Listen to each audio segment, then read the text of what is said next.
What's up, CougConnect subscribers? We are here on another exclusive interview here on the inaugural CougConnect Hype Cruise. I just want to shout out our sponsors again, Banter and Pacific Horizon Credit Union. Thanks for helping us put all of this together. Thanks for the hats, the dope shirt that Miles is wearing here. But again, want to introduce you guys to RB1, future 1,000-yard rusher, Miles Davis. Bro, how you doing? I'm doing pretty good. How you doing? Chilling, man. This has been awesome. Super sunburnt though. Yes, sir. Dude, how's the cruise been so far? What you guys been up to? Awesome. The cruise been awesome. And then getting to know, like, I knew them, but like I'm getting to know stuff I really didn't know about them. Like, so it's like just been pretty good. Who are you rooming with? I room with Kibo. Awesome. What's one thing you've learned about Kibo that you didn't know he before? snores. He snores. Ooh. Yeah. So he'll have an opportunity to respond. Is this your first cruise? No, this is not my first cruise. No. Awesome. Yeah.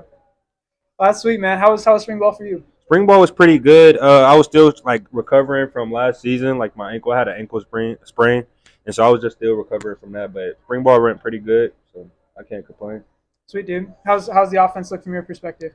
Of course, we still got stuff to work on, but I feel like we're looking really good. Going into fall camp, I think the coaches know what we need to do. They know what we have to what we need to work on, what we don't need to work on, our strengths and weaknesses.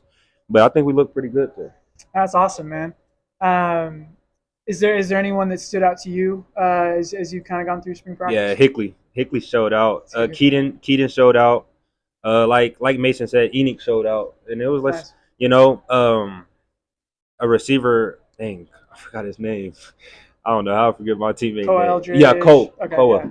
Koa showed out. So Koa, he's a dog for sure. Who squats more, you or Hinckley? Hickley, he's unbelievable. Hickley is just strong. Body, right? Yeah. So you mentioned a couple of the running backs. So just out of curiosity, like how competitive, are you guys when you guys go out there? Like how supportive? Like what's the balance there? So of course we all have the number one goal is to go to the NFL. That's the number one goal. But we want to also push each other too. You want to bring out the best of everybody, and that's what Harvey always talk about. Like when you come in the room, swallow your pride. Listen, be able to talk to your other teammates and just listen to how everything is going on. But yeah, our main thing, we just trying to make each other better. Iron sharpen iron, and so that's like the biggest thing for us. So, and like I said, the number one goal is going to the NFL. So we got to push each other. So. Awesome. You mentioned Keaton Slovis. You've now had the opportunity to play in practice with Zach Wilson, Jaron Hall, and now Keaton. What are some of those guys? What are their similarities, and kind of what are some differences in their game that you've noticed? The differences. I feel like the throwing is a little different, but like how it comes out, how the ball comes out, I think that's a difference. But they're both athletic. Jaron was probably a little faster, just a little bit, but Keaton, they both are dogs to me. Like they're both dogs. They both got the knowledge. The knowledge for the game is just crazy for both of them. The film studying they do, just crazy. Like so. What's that like as a player, especially on the offensive side of the ball, to go from NFL quarterback to NFL quarterback to a guy who's probably going to be an NFL quarterback? It's great. It's great. It's always good to play with an NFL prospect, because that their number one goal is to get to the NFL, and your number one goal is to get to the NFL. So you're talking to them. Y'all both is keeping your mindset on straight. Nobody's lacking in the mindset, and I feel like you're just pushing each other. Like everybody trying to push each other. You're gonna make sure he's working. Like, hey, let's go get some throws in or something like that. We're making sure everybody's working. So I feel like that's a big thing for us. That's great, and that probably pushes the rest of the team, right? Mm-hmm. You see them grinding, studying film, and you got to kind of match that. And push everyone else. Yeah. Kind of want to get to know the offensive line too. 4th and 1, you got to pick it up. Who are you running behind? Ooh. On the current offensive line. Kingsley. Kingsley. Kingsley's the dog. He's the dog for sure. So. Speaking of running, like I'll send you back probably early childhood. When did you realize you were as fast as you were? I honestly wasn't fast my whole life. Like, really? I used to be like my dad, he made me run track when I was 8. Like football, track, and basketball. But I never really liked those. I only liked the basketball. But my dad made me run track to make sure that I'm my speed and everything's coordinated. And so I started running track, and then towards 11, all the way to age 11, I was getting beat all the time, beat by everybody, my age group, everything. And then next thing you know, I don't know what happened, I started getting a little bit taller and things like that, and everything just started like just going, like flow just started going. I started running the 800, and the 800 was just killing my legs, and I'm like, why is my dad got me running the 800? Like, That's a tough race. yeah, you know, but I started really like realizing it, like that's building up a lot of lactic acid in your legs, and once that lactic acid keep going, and you start feeling that pain, it's like, I don't know, it's something about it that you just start like over time, you start not feeling it and just keep just running faster. So That's sweet. And remind me, I think you were a receiver coming up. yeah. What was that? What was that transition like? Because I remember like you burst onto the scene in 2020, coming in with relief for like Tyler Algier. I just remember seeing like this, obviously like this super fast kid. It was like, man, even like the next man up is going to be awesome. But like, what was that transition like to be running back? Yeah, so me moving from receiver to running back, like me as receiver here, like when I first got here, confidence level was just terrible. Like I had failed my first test at a college, and so after that, I was like, oh, college is about to be like it's about to be hard. But so moving, and then I moved to running back. Harvey, like he just started talking to me. He went through the same thing I went through, like just talking to him with the confidence level and everything like that, and so it's just like it started just coming easy. And then like I got to go home and train with some of my running back coaches, like the running back coaches back at home from my high school. Started training with them, started training with people around the world, and it's like over time I feel like it just started to connect. I feel like I have a lot more to like, you know, learn about the running back position, you know, like it's a lot I need to learn. But yeah, I feel like the transition, it was, I'm not gonna say it was easy at all. It wasn't easy, but it was just like I love when the ball is in my hand. I just like to make a play, and so that's what, you know. What was like the easiest attribute to pick up for being a running back versus maybe the hardest? The easiest. So as a receiver, you don't really get hit like that, you know. Yeah. So like me as a running back, like getting hit by those, you know, 320-pound or 250, like I didn't get hit like that as a receiver, and I came in like skinny. I was really skinny, like still am, but like I came in and it's like I didn't really get hit like that. So starting to get to those like where you're running through the hole and you getting hit by those big dudes, and it's like, okay, that's like that hurt, like that kind of hurt. Like I remember my first game, I got hit and I was dizzy, like I was dizzy. I looked at the sideline and I was like, Baylor, I don't know. Seeing like 4 kilometers. Yeah, I was like, Baylor, I don't know the play. Like I'm lost right now. I'm dizzy. It's like, all right, look, I got you. It's this. So, but that I feel like that was the biggest thing is the getting hit part. Interesting. But now that you're in it, who's winning Oklahoma drill? You versus Max? Me. I'm picking me every time. I will hope Max picks it. I will hope Max picks himself too. So you know, Max is a dog. Love it, man.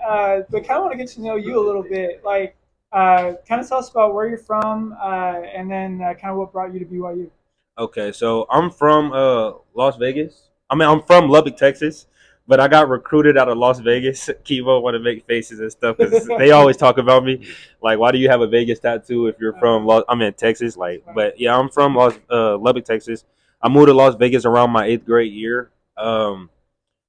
What made me start playing football overall and brought me to BYU was my friend that passed away, and he passed away in middle school when I first moved to Vegas, and he loved football. Like he was the one out there selling waters just to like try to get money to play football. And so I just saw his dedication for the game, and then he passed away. So I was like, man, like it hurts. And so I'm just gonna try to dedicate my football career to him. And then I wanted to go to a religious school, and so I feel like BYU, when BYU offered me, it was just the best place for me because it was a religious school, and I'm doing it for him. So that's what made me come. Yeah, that's an incredible story. Yes, I appreciate you. Thank you. And then what is kind of the transition been like now that you're at BYU? It's been pretty good. The coaches is phenomenal. The players, like they make it the best experience ever. Like even when I came on my visit, like that's what made me also come. Like the players experience, like just the love for the game that everybody have on the the field, on the coaching staff, everything. Like it's phenomenal. Love that, man. I want to ask you about off the field stuff. Mm-hmm. You obviously got the banter gear going. I see that you got the Yeezy foam runner. Yeah. I was checking out your Instagram. You got a recent pic, dripped out with some old school Nike BYU hoodies and some Jordan 11s. Do you have the most drip on the team, or if not, who does? I feel like I do. In my case, I feel like I do. But it's a lot of dudes that they don't really post like that. Like it's a lot of dudes that don't really post like that. Like Cody, he don't really post like that. But Cody, he got some drip. Eddie, he just came, but he got some drip. Um, it's a lot of dudes that got some drip. Like honestly, Ben Bywater got some drip. Yeah, like. That's good. That's a sneaky good one Yeah, right there. yeah. It's a lot of dudes that they got a lot of drip, but of course it's me, so I'm gonna say gotta me. rock with I gotta yourself. rock Sure. with myself. Who, if someone gives you the aux cord, what's the first song you're playing? Rod Wave, Letter to Houston. Okay. That's the first song I'm playing. We'll make it the intro. Then. Yeah. Get the licensing for it. Anything else? If we're talking about drip, I'll probably ask Max this too. Who let Bywater go out with the pigtails? In the Hey, I don't know. I think Bywater was like on his dog days that day. 'Cause I think, if I'm being honest, I think he wore the black Air Forces that day too. I think. That's just woke up think feeling so. dangerous. Yeah, he just woke up feeling dangerous that day. But yeah. All right, and then this year we seen a 60-yard breakaway touchdown for you. Yes, sir. Love Sir. it. Who are you most excited to play? I'm really excited to play everybody. Honestly, I feel like we have something to prove this year. I feel like we kind of looking outside in. I feel like they looking at us like we're the underdogs, Oh yeah. and so I feel like we have a lot to prove, and we trying to go in there and make a statement. So, What's your prediction? I think the answer is Texas Tech. yeah, I love it it. would be. I love Hey, it, it might yeah. be though, especially being from Lubbock. Like, yeah, but You got any friends on any teams in the Big 12? I got a friend on every team, but especially Oklahoma though. Like, who are you trying to run over this year? run over. I'm just trying to play the game. Oh, I'm just trying to play the game. Oh no, I'm just trying to play the game. Actually, that's another question. Would you rather run through someone or break your ankles? I'd rather break some ankles. But I'm actually starting like I said, I'm coming from a receiver to a running back, but I'm actually starting to get in that mood, like in that mindset of like just run through their face type thing. That's what Harvey always say when in the room, like run through their face, run through their face. So I feel like that's what we started to That's how get you play. the mentality. Yeah. What does Marshawn Lynch say? Run through them. Yep. Well, sweet, man. Dude, we are so excited to see you play this year, man. Thank you, You're guys. obviously one of our favorite players. Yes, and, sir. we're going to be riding for you the whole way. Yes, But, sir. Thank you. Yeah, thank you so much. Sure. Again, shout out to our sponsors, Pacific Horizon Credit Union and Banter, Yes, sir. hooking us up with the sweet gear. But we'll catch you guys on the next one.